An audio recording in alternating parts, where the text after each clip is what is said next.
দেখুন কি অবস্থা, একজন আমাদের সামনে কিভাবে ঢুকছে লাইনে। দেখুন এই ঘরের মধ্যে দিয়ে লাইন যাচ্ছে আস্তে আস্তে।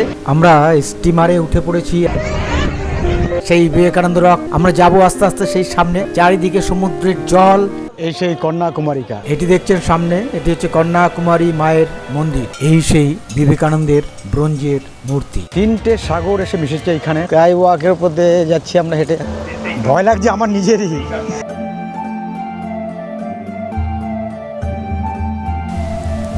এই সেই তামিল কবি ও দার্শনিক তিরুভাল্লুভার।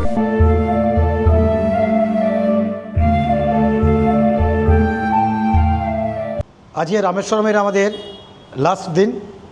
আমরা এখন এই মুহূর্তে রামেশ্বরম থেকে চলে যাব কন্যাকুমারিকা। সেই জন্য আমরা বাস বুকিং করেছি, এসি বাস, স্লিপার কোচ। আজকে স্লিপার কোচে যাব। আমি আগে কখনো চড়িনি স্লিপার কোচে, কিরকম লাগে দেখবো। আজকে ভাড়া নিয়েছে 1460 টাকা করে, এখান থেকে ডাইরেক্ট কন্যাকুমারিকা। এবং ওখানে ঘুরবো এবং ব্লগিং করব, সমস্ত কিছু আপনাদের দেখাবো ওখানকার যা যা ঘুরবে। খালি একটাই অনুরোধ, সঙ্গে থাকুন, দেখতে থাকুন। Good morning. আজ 3 তারিখ এপ্রিল মাসে 2026। এই মুহূর্তে আমরা আছি কন্যাকুমারিকাতে। বিবেকানন্দ রক দেখব বলে লাইনে দাঁড়িয়ে আছি। দেখুন কি অবস্থা, একজন আমাদের সামনে কিভাবে ঢুকছে লাইনে। দেখুন বিশাল লাইন পড়েছে চারিদিকে, বিরাট বড় লাইন। দুটো লাইন আছে, একটা 300 টাকার, একটা 100 টাকার। আমরা 100 টাকার লাইনে দাঁড়িয়েছি। লাইন বেশ ভিড়, কিন্তু গন্ডগোল নেই আপাতত। খালি দেখালাম আপনাদেরকে এক ভদ্রমহিলা কীভাবে ঢুকলো লাইন টপকে। এছাড়া আর সব ঠিক আছে। সময় লাগছে, অনেক সময় লাগছে। এই ঘরের মধ্যে দিয়ে লাইন যাচ্ছে আস্তে আস্তে, এবং পার করে তবে লাইন আসবে আমাদের, মানে আমাদের জাহাজ আসবে, সেই জাহাজে উঠতে হবে। দেখুন সব এই লাইন ছেড়েছে, আবার আমরা এগিয়ে চলেছি সামনের দিকে। ভিড় হয়েছে, প্রচণ্ড ভিড়। এই সেই জাহাজগুলো দাঁড়িয়ে আছে, এখানে আমাদের যেতে হবে, গিয়ে আমরা এখানেই উঠবো। এই স্টিমারগুলিতে ওঠার সময় সামনে রাখা আছে লাইফ সেভ জ্যাকেটগুলি, সেগুলি পরে নিতে হবে সবাইকে, পরে নিয়ে উঠতে হবে। ওই দেখতে পাচ্ছেন বিবেকানন্দ রক, এপার থেকে আমরা দেখছি। এই যে মূর্তি দেখা যাচ্ছে, ইনি হচ্ছেন তামিল কবি তিরুভাল্লুভার। আমরা স্টিমারে উঠে পড়েছি এখন। দেখুন প্রত্যেকে আমরা লাইফ জ্যাকেট পরে নিতে হয়েছে, এবং আস্তে আস্তে চলছে আমাদের গন্তব্য সেই বিবেকানন্দ রক। একসাথে কয়েকশো লোক ধরে, ছেড়েও দিয়েছে অলরেডি। দেখা যাচ্ছে দূরে সেই দেখুন বিবেকানন্দ রক। তো একটা উৎকণ্ঠা, আনন্দ, যে অনেক দিন, আমি যদিও অনেক আগে একবার গিয়েছিলাম, তবে সেটা বহু বছরের পুরনো। আবার যাচ্ছে এইবার যাচ্ছি ক্যামেরা হাতে, মানে আপনাদের দেখাবো এই আশা নিয়ে।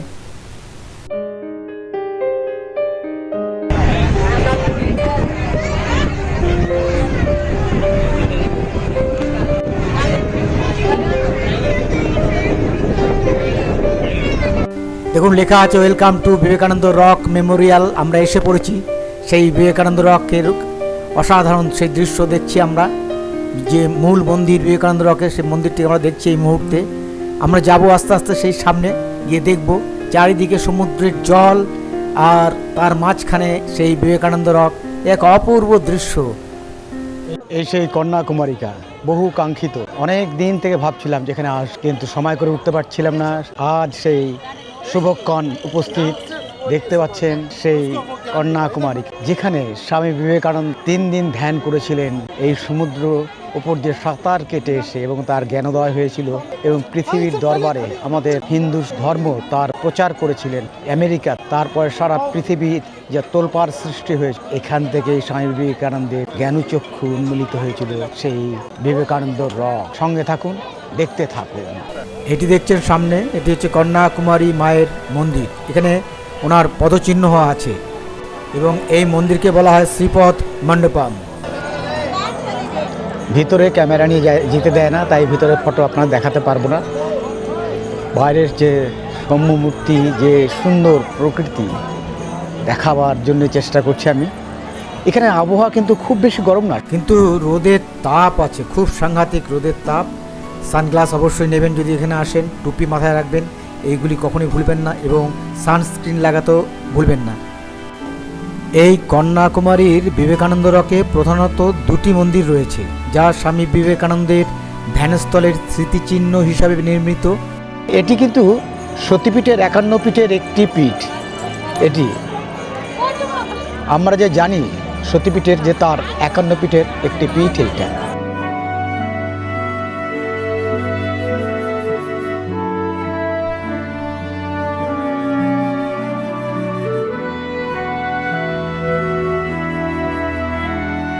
সমুদ্রের এত দূরে মাঝখানে মানে স্থলভূমি থেকে কি সুন্দরভাবে তার তৈরি এটি।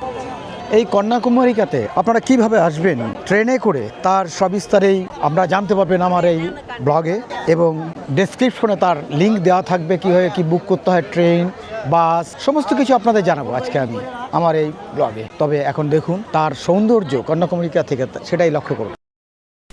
এখানে প্রধান মন্দির সমূহের মধ্যে যেগুলি আছে আপনাদের বলছি সেগুলি শুনুন। বিবেকানন্দ মণ্ডপম, এখানে স্বামী বিবেকানন্দের বিশাল ব্রোঞ্জ মূর্তি আছে, ধ্যানগৃহ আছে নিচে, সেটা উপাসনালয় এবং ধর্মীয় স্থান রয়েছে, যেটা বেলুড় মঠের আদলে তৈরি করা হয়েছে। এক অপূর্ব দৃশ্য যা ভাষায় প্রকাশ করা যায় না, শুধু অনুভব করা যায়। এখানে আসলে আপনি বুঝতে পারবেন কি সুন্দর জায়গা। সমুদ্রের বেশ কিছুটা দূরে, যেখানে বিবেকানন্দ তার জীবনের আত্ম উপলব্ধি করতে পেরেছিলেন এবং 3 দিন ধ্যানের পর তিনি সিদ্ধান্ত নিয়েছিলেন যে হিন্দু ধর্ম নিয়ে বিশ্ব ধর্মসভায় আমেরিকাতে তিনি বক্তব্য রেখেছিলেন। হ্যাঁ, যা বলছিলাম, আরেকটি আছে শ্রীপদ মণ্ডপম, দেবী কন্যাকুমারীর পদচিহ্ন রয়েছে এখানে, যা পুরাণকালে থেকে পবিত্র। 1892 সালে স্বামী বিবেকানন্দ এই শিলায় ধ্যান করে সিদ্ধি লাভ করেন এবং 1970 সালে বিবেকানন্দ রক মেমোরিয়াল নির্মিত হয়। এই স্থান থেকে তিনি শিকাগো ধর্মসভায় যান। কাছাকাছি কুমারী আম্মান মন্দির আছে, 3000 বছরের প্রাচীন, যদিও তাই মূল ভূখণ্ডে না, এটা একটু বাইরের দিকে।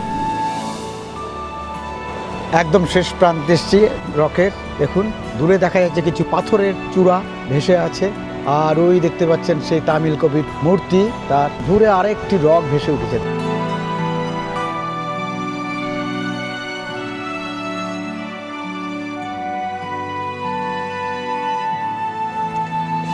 আমি বলবো একবার অন্তত আসবেন, এখানে এসে ঘুরে দেখবেন। অসাধারণ জায়গা, অসাধারণ জায়গা। তবে আজকে রোদের তাপ কিন্তু আছে বেশ কিছুটা, কিন্তু গরম সেরকম নেই, কিন্তু হাওয়া আছে, খুব সুন্দর হাওয়া। দেখুন এখানে সমস্ত বই বা মেমেন্টো পাওয়া যায় এখানে কিনতে। এই জায়গাটা সব কিছু কিন্তু পাবেন।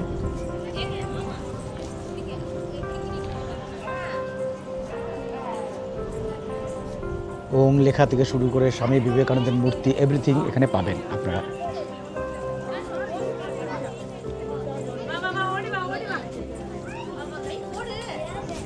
এইখানেও আছে একটা, দেখুন ব্লক স্টল 5, 4 এরকম বিভিন্নভাবে ভাগ করা আছে, এখানে কিনতে পারবেন সব কিছু আপনারা।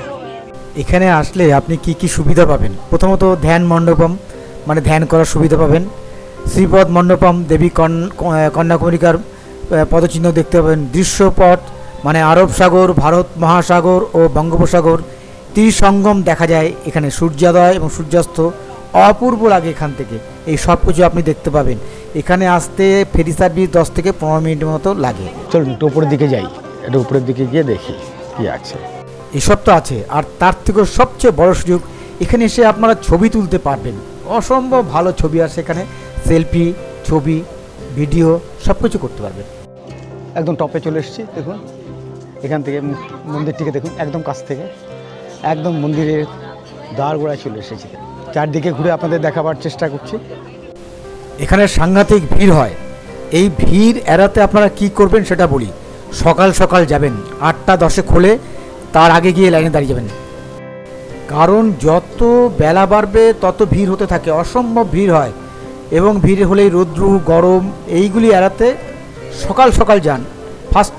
ফার্স্টে লটেই ঢুকে পড়ুন এবং ঢুকে দরকার হলে যে ধ্যানগৃহ আছে সেখানে গিয়ে একটু বিশ্রাম করে নিন। চলুন সামনের দিকে চলুন, ওপরে যাই।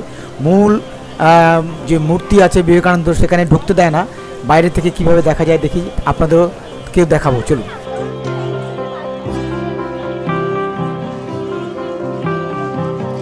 এই সেই বিবেকানন্দের ব্রোঞ্জের মূর্তি। এখানে বসে স্বামীজি 3 দিন ধ্যান করে ভারতের ভবিষ্যৎ নিয়ে চিন্তা করেন, যা শিকাগো ধর্মসভার পথ প্রশস্ত করে। এই দূরে যে দেখছেন এটা হচ্ছে কন্যাকুমারী মায়ের মন্দির। এর একটা ইতিহাস আছে, বলছি শুনুন। দেবী পার্বতীর কন্যা রূপ কন্যাকুমারী শিবের সঙ্গে বিবাহের অপেক্ষায় এখানে তপস্যা করছিলেন, কিন্তু কামদেবের বাণে তপস্যা ভঙ্গ হলে রাগে তার কঠিন রূপ হয় এবং রাক্ষস বানাসুরকে বধ করেন। কথিত আছে দেবী কন্যাকুমারী পার্বতীর 51 শক্তিপীঠের একটি, যেখানে তার ডান কাঁধ ও মেরুদণ্ড পতিত হয়েছিল বলে বিশ্বাস। 3টে সাগর এসে মিশেছে এখানে, আরব সাগর, বঙ্গোপসাগর আর ভারত মহাসাগর। দেখুন 3টে সাগর এসে এখানে মিশেছে, আর তার মাঝখানে এই মন্দির।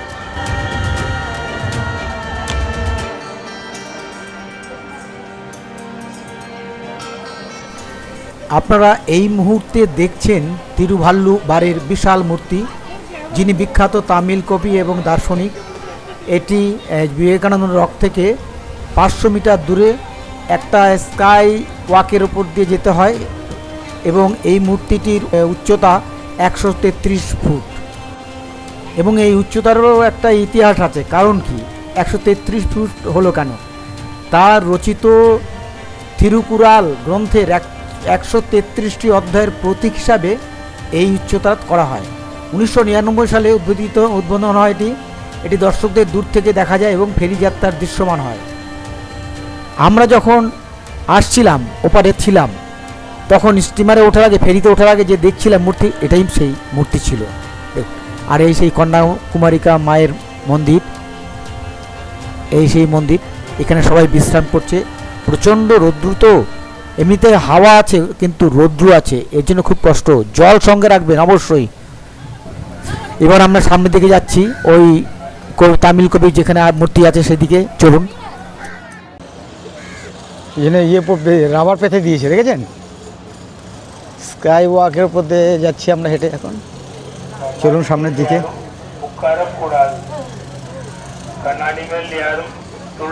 এই যে এখানে আছে, கண்ணாடி மேல் யாரும் படுக்கக்கூடாது, நடந்து செல்லலாம். Do not sit on the glass. দেখুন দেখাচ্ছি। Do not jump on the glass. Do not sleep on the নিচে glass. সমুদ্র দেখতে পাচ্ছেন বইছে, Only walking আর উপর on the যাচ্ছি। glass. शीशे के ऊपर कोई भी बैठना मना है. शीशे के ऊपर कोई भी लेटना भी मना है. शीशे के ভয় লাগছে আমার, নিজেরই ভয় লাগছে।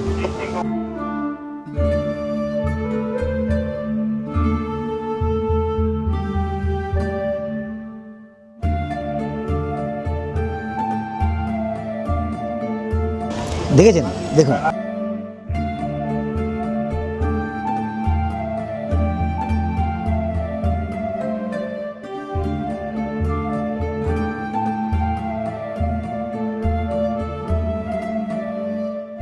বলছে, অ্যানাউন্স করছে বারবার যে কাচের ওপর দিয়ে কেউ বসবেন না বা ওখানে কেউ দাঁড়াবেন না, ওর উপর দিয়ে হেঁটে চলে যান। আর সতর্ক করছে। কাচের তৈরি তো, যদি ভেঙে যায় একবার তাহলে একদম নিচে সমুদ্রের মধ্যে, সাংঘাতিক অবস্থা। দেখুন আবার আসছে একটা কাচের উপর দিয়ে, দেখাচ্ছি আপনাদের, দেখুন।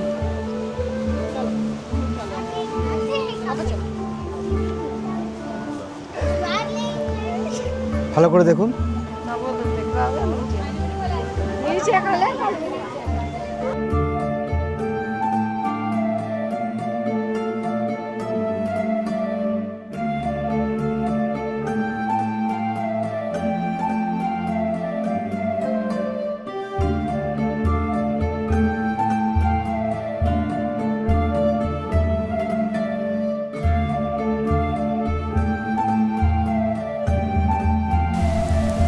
এই সেই তামিল কবি ও দার্শনিক তিরুভাল্লুভার।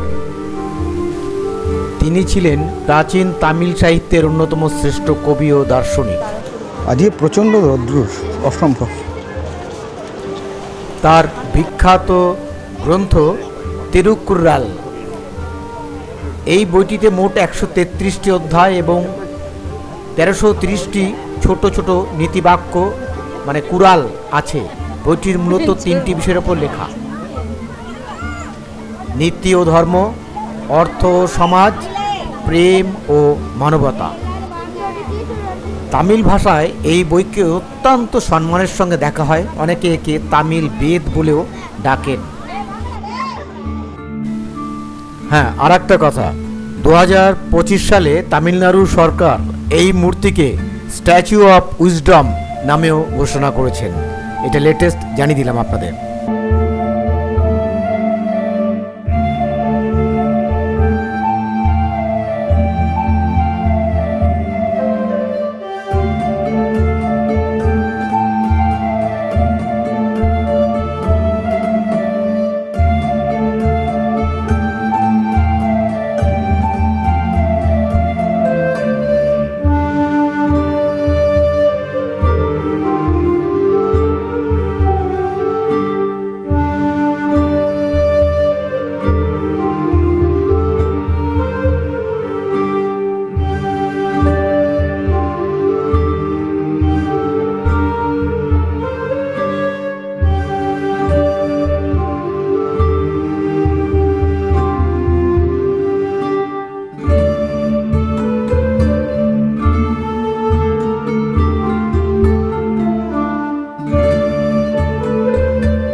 নমস্কার, আমি আজকে এই মুহূর্তে কন্যাকুমারিকাতে আছি, যেটা সমুদ্রের পাড় থেকে 500 মিটার দূরত্বে অবস্থিত এবং 3টে মহাসাগর, ভারত সাগর, আরব সাগর ও বঙ্গোপসাগর, তার মাঝখানে এটি স্থাপিত হয়েছে। 1892 সালে এটি তৈরি হয়। বিবেকানন্দ তিনি সাঁতার কেটে এখানে এসেছিলেন এবং এখানে এসে 3 দিন ধ্যান করেছিলেন এবং তিনি বিশ্ব যে ধর্মসভা যে আমেরিকাতে হয়েছিল সেইখানে উনি যোগদান করেছিলেন এবং আমাদের হিন্দু ধর্ম সম্বন্ধে অনেক কিছু বক্তব্য রেখেছিলেন এবং সারা পৃথিবীতে যেটা নিয়ে আলোড়ন সৃষ্টি হয়ে গিয়েছিল। তা আমি বলবো একবার এখানে আসতে পারেন। আমার খুব ভাগ্য ভালো যে আমি এখানে এসে পৌঁছেছি। অনেক দিনের ইচ্ছা ছিল। আমরা 3 জন এসেছি, আমি, সৌমেন, আমি দেখাবো তাদেরকে, আর কাশিদা। আজকে আমি এসেছি, আমি আপনাদের কাছে বলবো আসতে পারেন। কিভাবে আসবেন সব কিছু আমার এই ব্লগে থাকবে এবং এখানে আমি বারবার বলছি যে ডেসক্রিপশনে দেখতে পাবেন যে আমি কীভাবে এসেছি, ট্রেনে এসেছি, খুব কম খরচে কোথায় ছিলাম সমস্ত কিছু আপনাদেরকে জানাবো। তাহলে একটাই কথা বলবো যে সঙ্গে থাকুন, দেখতে থাকুন আমার ইউটিউব এক্সপ্লোরার মৃত্যুঞ্জয়। আমরা কন্যাকুমারিকা দেখে ফিরছি, রকেট থেকে বোটে করে ফিরলাম, ফিরে এখন যাচ্ছি। প্রচণ্ড রোদ আজকে। এখন গিয়ে কিছু ব্রেকফাস্ট তো করিনি, আজকে কিছু খাবো এখন। তারপরে 3:30টার সময় গাড়ি আসবে, গাড়ি করে বেরোবো আবার আমরা সাইট সিন করতে। তখন দেখাবো। একটাই কথা বলবো, সঙ্গে থাকুন, দেখতে থাকুন। আমরা কন্যাকুমারিকা দেখার পরে একটা হোটেলে এসে খেলাম ইডলি, ধোসা, এসব সাম্বার দিয়ে নানা রকম কিছু খেলাম। সেগুলি দেখুন, এই যে এইসব দিয়েছিল, ভালোই দেখতে। হোটেলটা সেরকম কিছু না, কিন্তু খাওয়া দাওয়া খুবই ভালো, সস্তা, 60 টাকা করে। এখানে অনেক হোটেল আছে, আপনারা আসলে এখানে অনেক হোটেল পাবেন খাওয়ার, এবং থাকারও অনেক হোটেল আছে। তবে থাকার জন্য আমি বলবো এখানে না, ভারত সভাশ্রমে আমরা আছি, আপনারা ওখানে থাকতে পারেন। বা আরও পাশে অনেক ভালো হোটেল আছে, সেগুলি থাকতে পারেন। ভারত সেবাশ্রমে গিয়ে কীরকম ঘরগুলি আমি দেখাবো, খুব বেশি ভালো লাগে। যেটা গয়াতে গিয়ে দেখে পেয়েছিলাম, বারাণসীতে গিয়ে পেয়েছিলাম, এখানে সেরকম ভালো না। মোটামুটি এখানে এসিও নেই, এই একটা অসুবিধা আছে। এই জন্য হোটেলে থাকার জন্য আমি রিকমেন্ড করবো আপনি হোটেলে থাকুন, হোটেলে থাকাই ভালো। তো আমরা 3:30টার সময় গাড়ি আসবে, আমরা যাবো হচ্ছে সাইট সিন করতে। সেখানে আপনাদের আমি সব কিছু দেখাবো। তাহলে সঙ্গে থাকুন, দেখতে থাকুন। আমি মৃত্যুঞ্জয়, দেখছেন আমার ইউটিউব চ্যানেল এক্সপ্লোরার মৃত্যুঞ্জয়।